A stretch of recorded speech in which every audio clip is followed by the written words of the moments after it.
This story is based on the writings of the early psychologist of Peter Kürten, known as the Vampire of Dusseldorf. Kürten was a serial killer who terrorized the city of Dusseldorf in the 1920s. His sadistic crimes and his habit of drinking the blood of his victims made him notorious. After his capture in 1930, he confessed to numerous murders, describing his acts coldly. His case was studied extensively by psychiatrist Carl Berg, who published a detailed criminal and psychological profile of Kürten. Executed in 1931, Kürten remains one of the most disturbing serial killers in history.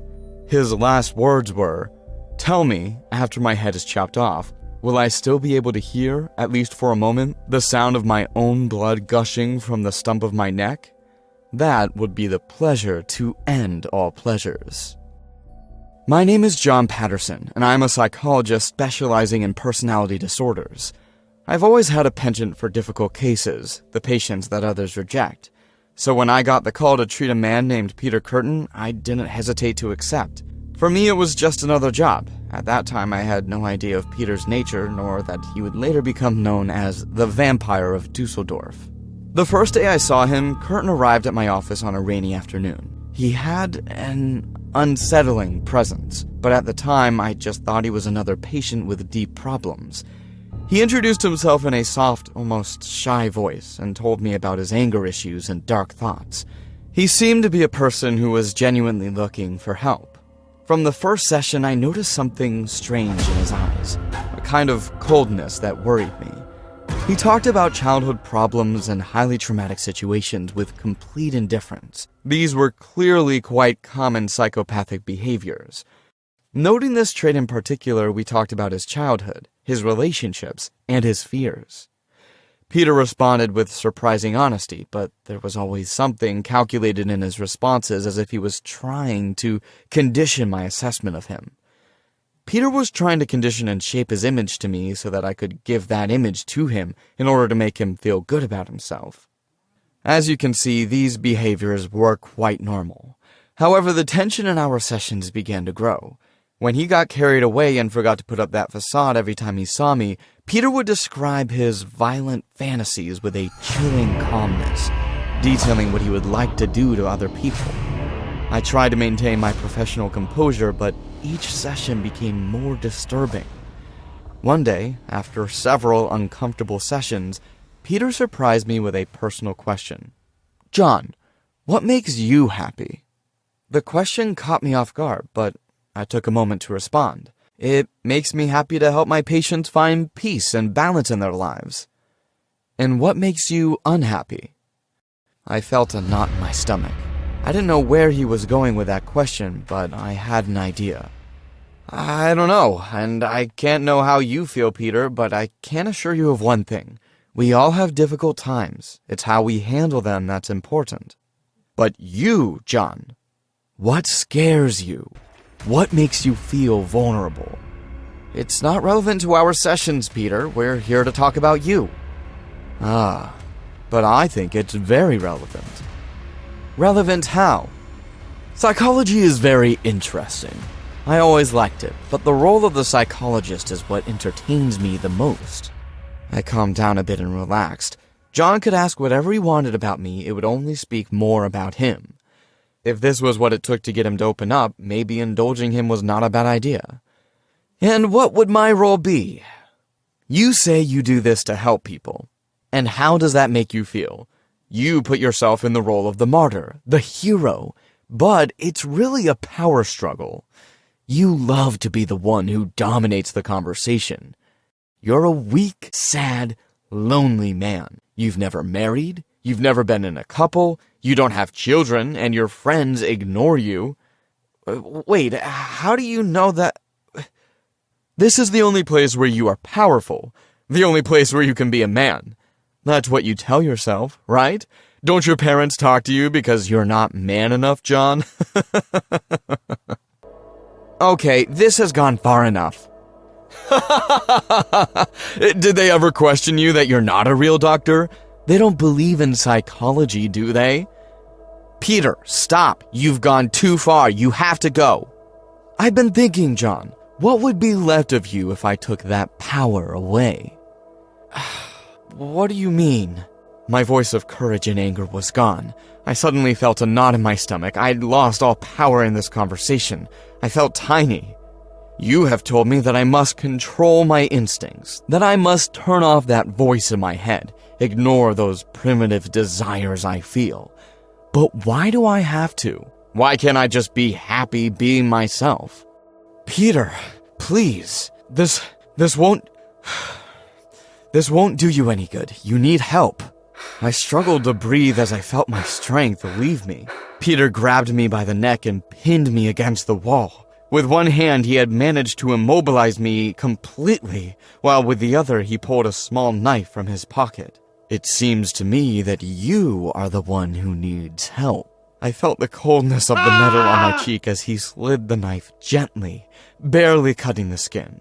The pain was intense, but the terror of being completely at his mercy was worse. I could see the pleasure in his eyes as he tortured me, enjoying every second of this moment. You know what I love most about this? It's seeing the fear in your eyes, knowing that your life is in my hands. Now I am the one with the power. Don't you feel helpless? Don't you feel like you can't do anything? The office door was locked, and I knew no one would come to help me. I was alone with this monster, and he knew it. The knife moved from my cheek to my neck, and I felt the pressure build. The psychologist makes patients talk.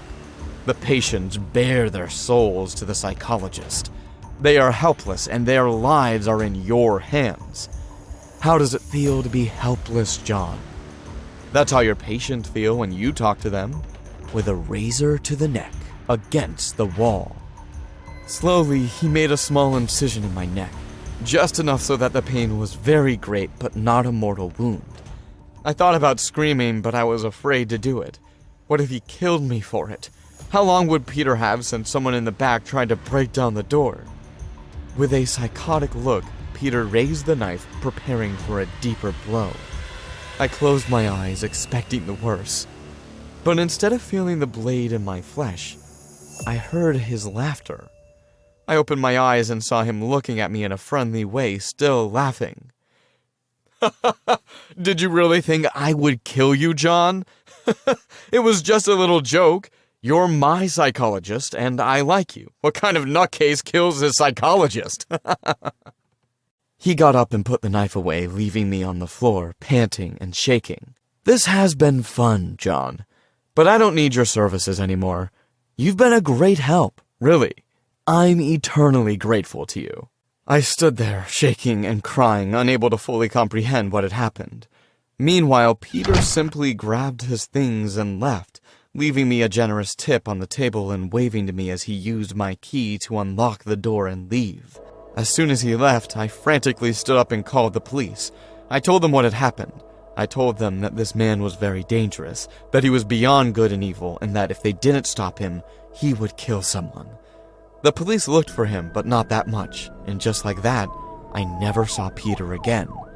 A few months passed without me hearing from him until one night, while I was watching the news, his face appeared in the media. He had been arrested by the police and was now being evaluated by another psychologist, Dr. Carl Berg.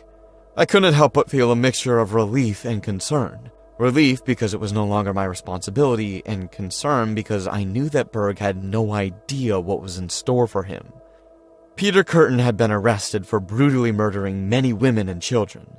People gave him a nickname that would go down in history, the Vampire of Dusseldorf. I could not help feeling sorry for Carl Berg. Possibly he thought he could save Peter. True evil cannot be contained, and he was the embodiment of that evil. A few years later, he was executed. When I heard his last words, I remembered the last time I saw him and started to cry with terror. It was as if in a few seconds I had gone back to that day. Tell me, after my head is chopped off, will I still be able to hear, at least for a moment, the sound of my own blood gushing from the stump of my neck? That would be the pleasure to end all pleasures.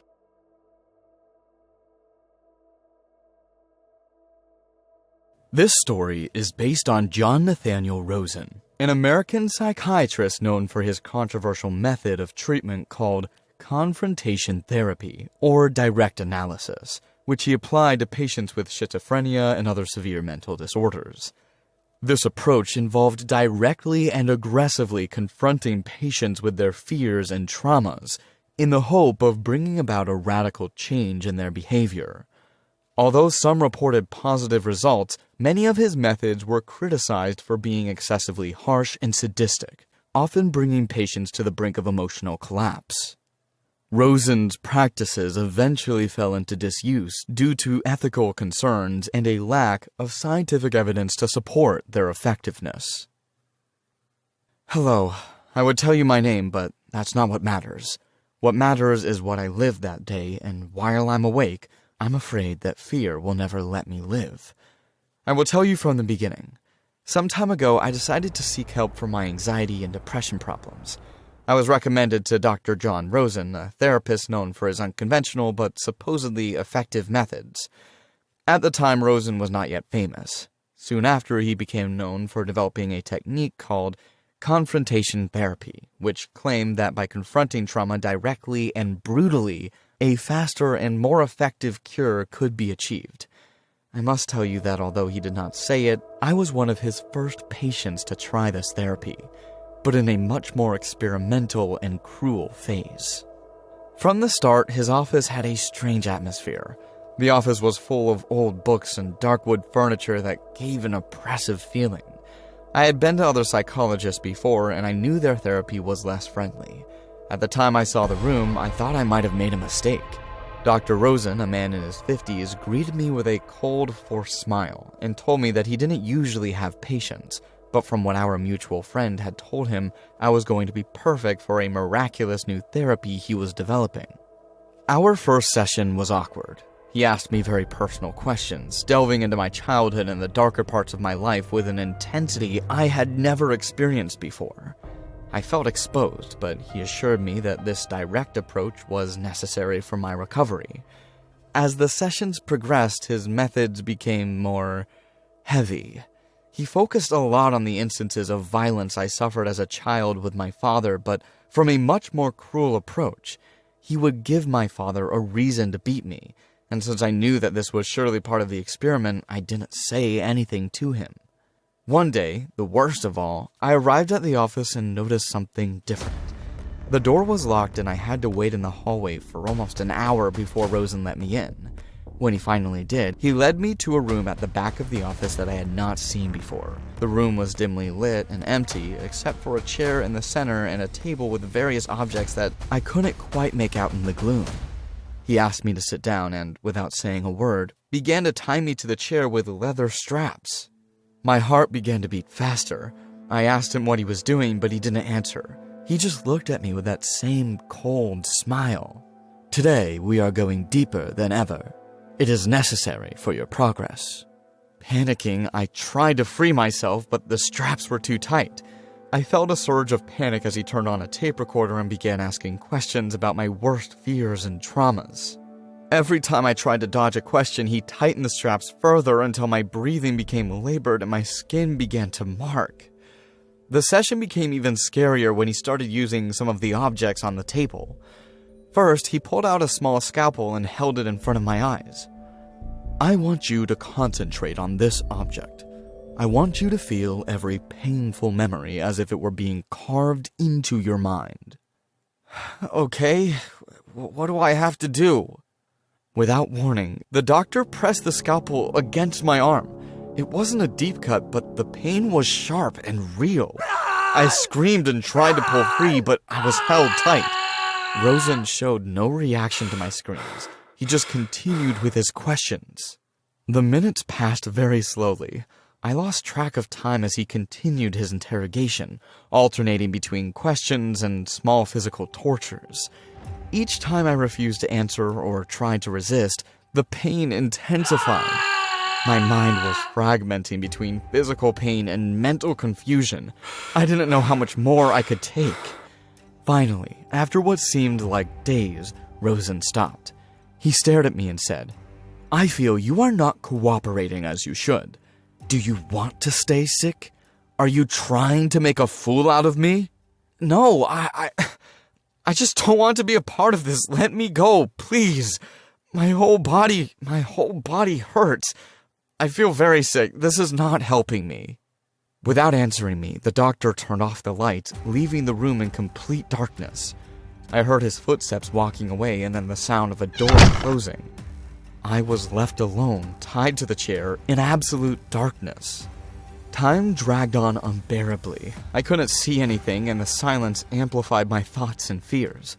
I began to hear things, whispers and footsteps, even though I knew no one was there. My mind was playing horrible tricks. I thought for sure I was going crazy. Then, suddenly, I felt something on my shoulder. It was a hand. I flinched and tried to turn my head, but I couldn't see anything. I tried to scream, but my voice was hoarse and weak. Something, or someone, was in the room with me, and I could do nothing to defend myself. Suddenly, I felt a loud bang on my head. Someone was hitting me. The blows quickly turned into something much more. It was a whip? No, a belt. Just as I had experienced in my childhood with my father, Rosen was cruelly beating me with a belt. The pain was unbearable. This man was using all his strength to hit me. He was not holding back at all. My back was burning so much that I felt that those blows would break me at any moment.